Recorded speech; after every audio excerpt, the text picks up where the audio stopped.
Hey guys, it's Kyle, and today I'm going to be telling you a little bit about chiasmus and anti-metaboly. Some of you may know what this is, and some of you may not. Either way, it's totally fine. We'll be going over just about everything you need to know and the differences between the two. So without further ado, let's get right into it. So we're going to start out with the definitions right here. Chiasmus, a rhetorical or literary figure in which words, grammatical constructions, or concepts are repeated in reverse order in the same or a modified form. Now, an antimetaboly is a literary and rhetorical device in which a phrase or sentence is repeated but in reverse order. Writers or speakers use antimetaboly for effect, calling attention to the words or demonstrating that reality is not always what it seems by using the reversal of words. Now, the first thing that we're going to notice is those are some very similar definitions. Just wait for a little bit. We'll be going into the exact differences of between chiasmus and antimetaboly. Now, if we look over to our left, we're going to be seeing a small diagram really giving a basic overview about what this whole chiasmus thing's about. Now, we see the phrase here, twist facts to suit theories, not theories to suit facts. Now, you can see right here by this X that the words facts and theories have been swapped in order to make a new part of the phrase.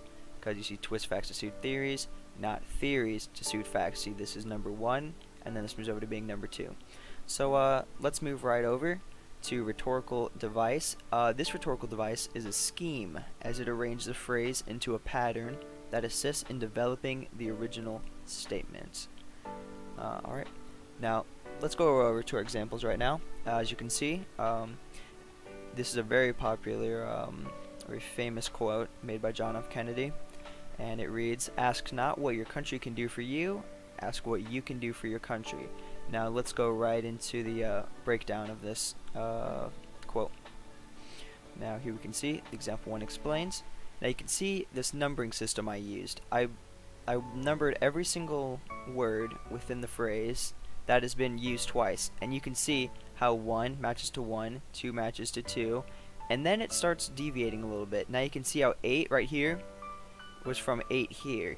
So you can see that it's not going at all in the same order, yet it's making an equally understandable sentence or phrase.